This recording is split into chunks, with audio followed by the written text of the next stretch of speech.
Hi, my name is Jennifer, and I've been teaching for the last 3 years in Shanghai, China. We decided to move to China to allow our two young children to learn Mandarin by immersing themselves in Chinese culture and local schools. And we chose Shanghai for all the opportunities this enormous city could provide. Like us, millions of rural Chinese parents would also like to move to Shanghai with their children. We can clearly understand that the countryside can't compete with the job opportunities in this enormous city. But over time, we've come to find out that the educational opportunities that our students, our children's friends, and even our children as foreigners are able to access in Shanghai are opportunities that most rural families and urban migrants do not share. This video explores legal and structural elements in the People's Republic of China, which affect educational equity in the country. Specifically, this will analyze the effects that five major laws and policies have had on the education of rural students and urban migrant children. To put this into context, let's start with the ideals of education that China subscribes to. In 1948, China signed the United Nations Universal Declaration of Human Rights, of which Article 26 states everyone has the right to education. Education shall be free at least in the elementary and fundamental stages. Elementary education shall be compulsory. The very next year, the brand new People's Republic of China was founded, and in Article 46 of the Chinese Constitution, it was stressed that the new nation's education policy would be based on ideals of educational equity, establishing that all citizens had both the duty and the right to education. While China's education system goes back to ancient times, previously it was for elite scholars. The new education in the PRC would be an education of the masses, open to peasants and workers. However, the new country's low economic standing and lack of resources limited what kinds of education were available and to whom. The next major legal landmark in the Chinese education field was in 1985, when the Education Law of the People's Republic of China was passed. This law stipulated that no tuition or miscellaneous fees be charged for education, and set the standards for compulsory education for China at 9 years, 6 years for primary and 3 years of lower secondary education. This became a top educational priority.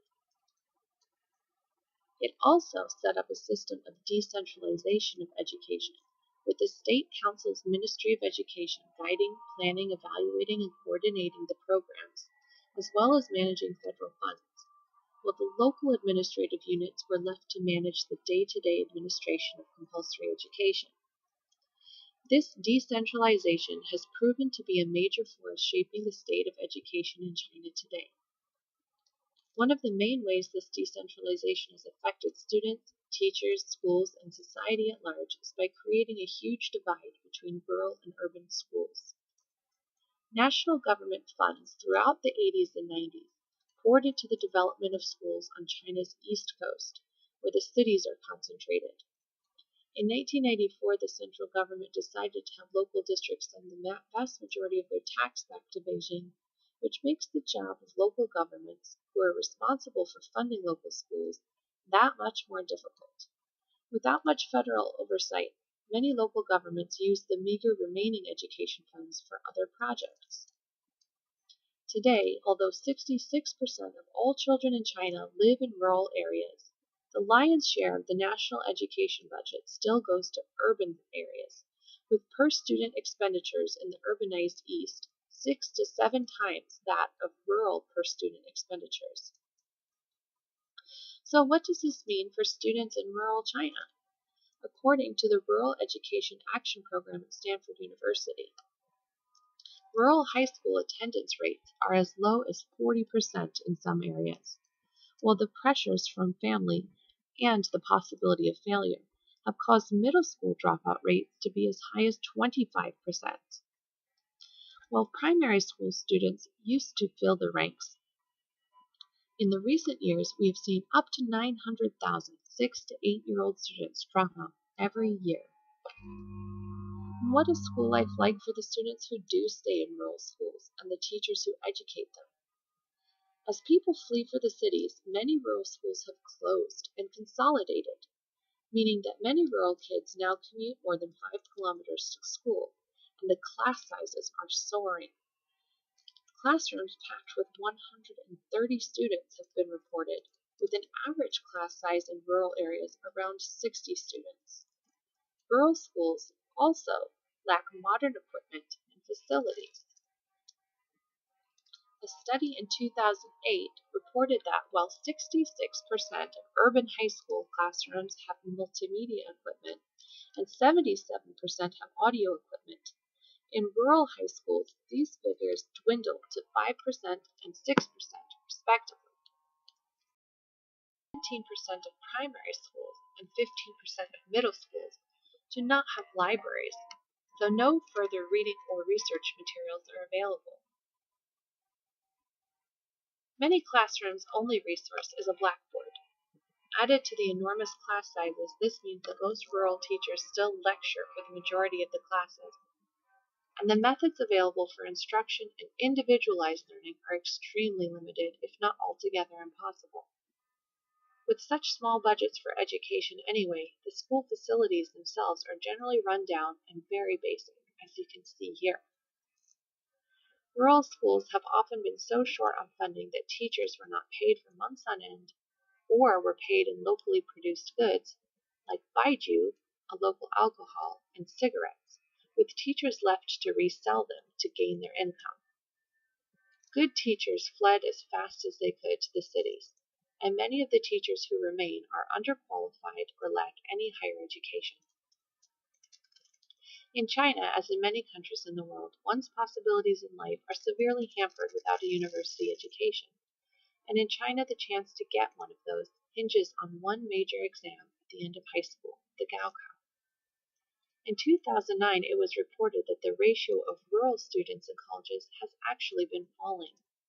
Today, while 84% of high school graduates in Shanghai go to college, less than 5% of China's rural poor make it to university.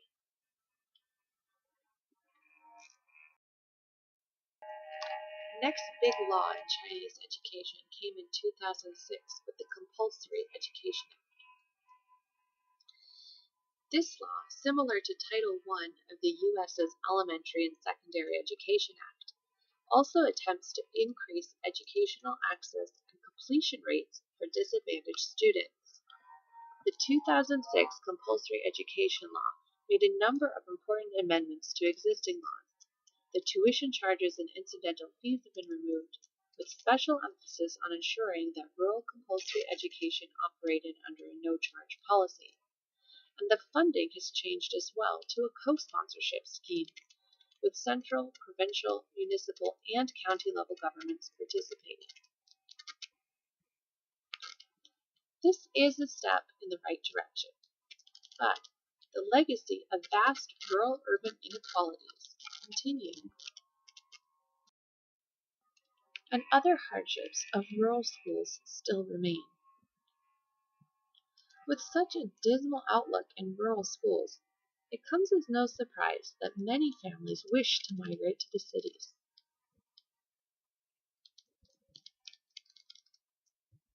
Yet, here again, rural students find themselves fighting an unjust and inequitable system.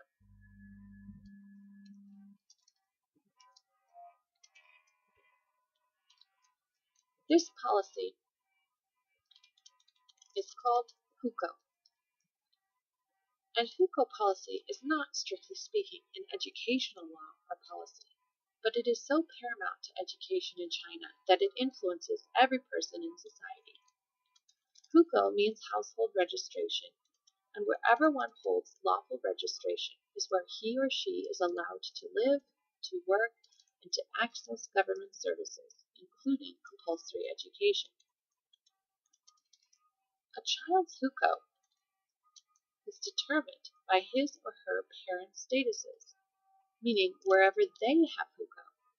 Hence, even if a child is born in an urban area, this does not give her hukou in that city unless her parents have also established hukou there. For the millions of rural Chinese who migrate to the cities for work, they are left with two choices. Either leave their children behind with relatives to attend abysmal rural schools, or bring them to the cities where they have no legal rights to attend school at all. The Compulsory Education Act of 2006 also sought to redress the particular problems of migrant children, stipulating that children who are living with parents or guardians that live and work outside of their legally registered area must be provided with equal conditions for compulsory education. Unfortunately, off paper, this law does not translate into equitable educational access for migrant children.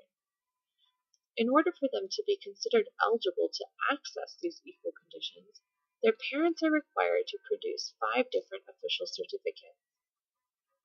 A Human Rights Watch study has reported that these are so difficult to obtain that 90% of families are unable to acquire them. Without legal access to register in public schools, many migrant families look for private education for their children.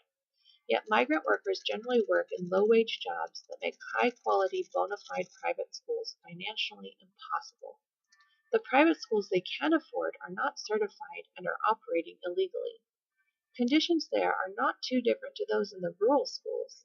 What's more, in absence of proper licenses, these schools are frequently razed as local governments make way for more urban growth. It is estimated that 19 million migrant children are living in urban areas today. That's nearly the population of all of Canada. Although the Ministry of Education claims that 99.7% of the population receives compulsory education, key demographic components obviously must be missing from their figures. The effects on society of the educational disparities and the discriminatory hukou system are an apartheid-like system where people are granted or barred from accessing opportunities based on their rural or urban classification. Whether living in rural areas or trying to pursue unlicensed schooling in the cities, students without access to good primary and middle school education have virtually no chance of doing well enough in high school to pass the Gaokao and gain admission to universities.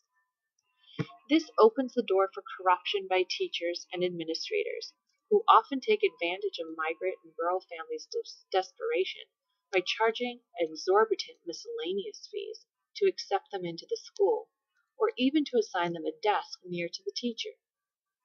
It makes most learning in rural settings a doomed and dismal experience, and severely limits the teacher's instructional methods and the quality of education students receive. While I teach at a public school, I am lucky to avoid most of these problems by virtue of being in a city and in an international program, which students must pay for out of pocket. I do in fact teach a number of students who do not have hukou in Shanghai, but these are the lucky students whose parents can not only afford to pay for licensed private high school education, but will also send them overseas for university. However, the large class sizes created by compulsory education and the huge demand for urban school placements by both students and teachers has affected the teaching methods used in China. Rote memorization, multiple choice testing, lecture-based classes, top-down teacher-centered learning, and competition between teachers rather than collaboration are all results of this system. Innovative teaching practices for 21st century learners could be implemented in one classroom at a time by one teacher at a time. But without more educational spending and legal and structural reform for Chinese students, an inclusive, student-centered, and equitable education will only exist for the few and the favored. Thank you for watching.